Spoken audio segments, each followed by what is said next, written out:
Imagine a young woman full of life, suddenly vanishing into thin air. That's the chilling story of Maura Murray. A nursing student from Massachusetts, Maura mysteriously disappeared one cold February night in 2004. What started as an ordinary day turned into an unsolved mystery that continues to baffle investigators and true crime enthusiasts alike. The question that has haunted us for nearly 2 decades now: what happened to Maura Murray, and where did she go? Maura was more than just a missing person. She was a daughter, a sister, a friend. Born on May 4, 1982, Maura was an accomplished athlete and a nursing student at the University of Massachusetts Amherst. She was known for her radiant smile and her infectious laughter. Maura was also a devoted sibling to her 4 brothers and sisters, and a cherished daughter to her parents.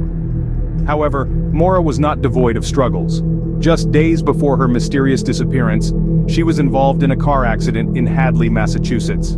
The car was severely damaged, but Maura escaped physical harm. Following the accident, her behavior became somewhat erratic, culminating in her packing up her dorm room and emailing her professors about a death in the family, a death that never occurred. But just days after a car accident, Maura vanished. In the days leading to her disappearance, Maura's actions raised more questions than answers. On February 5, 2004, Maura received a phone call at work that left her visibly upset. The content of this call remains a mystery. 2 days later, she was involved in a car accident in Hadley, Massachusetts.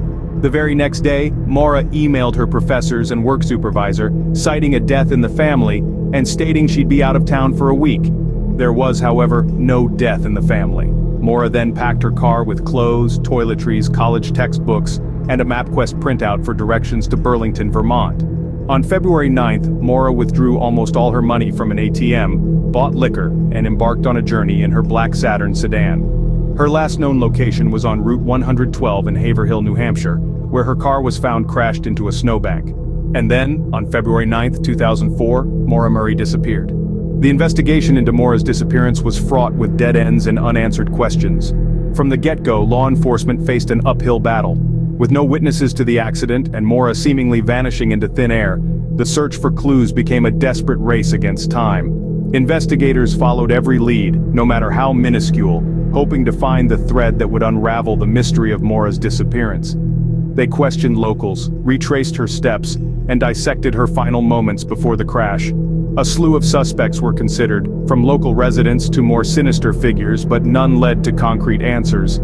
Early theories began to surface, each more baffling than the last. Some suggested Maura had planned her disappearance, while others believed she fell victim to a crime. Theories ranged from the plausible to the downright bizarre, but they all shared one common trait: a lack of concrete evidence to support them. Despite their best efforts, investigators were left with more questions than answers. As days turned into weeks, the search for Maura grew more desperate.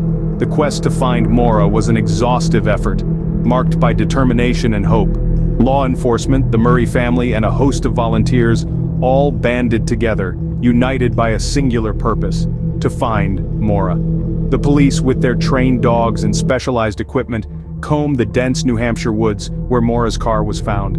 Family members and friends, their faces etched with worry, trudged through snowy trails calling out Maura's name. Volunteers, many of whom had never met Maura, dedicated countless hours posting flyers and knocking on doors. Yet, despite these extensive efforts, Maura was nowhere to be found. Each passing day seemed to add another layer of mystery to her disappearance. The search parties returned empty-handed, the trail grew colder, and Maura's face, smiling from the missing posters, seemed to grow more haunting with each passing day. But Maura remained missing and the mystery deepened.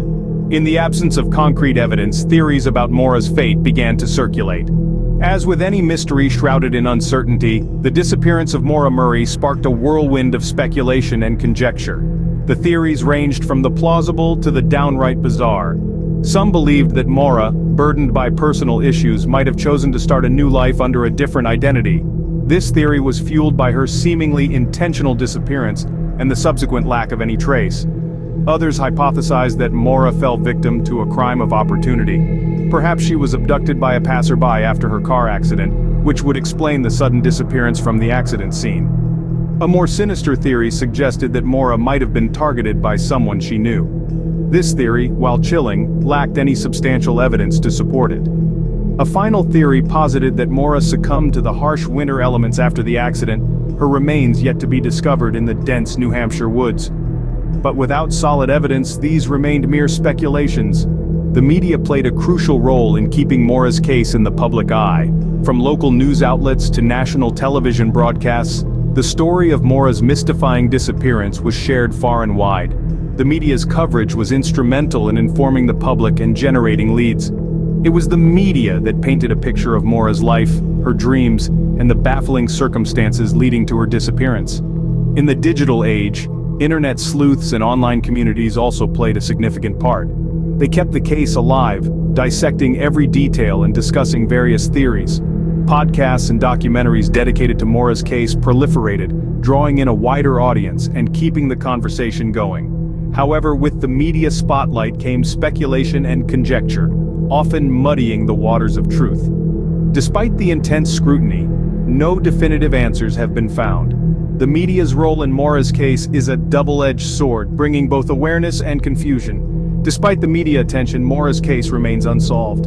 15 years have passed, but the search for Maura continues. The case remains open, a testament to the resilience of the human spirit and the relentless pursuit of truth. Law enforcement agencies, private investigators, even web sleuths continue to sift through the myriad of clues and theories.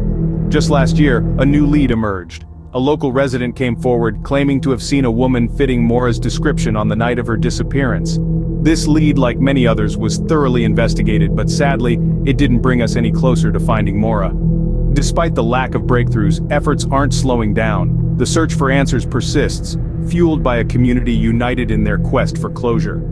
Fundraisers and awareness campaigns continue to keep Maura's story alive, reminding us all that she is not forgotten. The question remains, what happened to Maura Murray?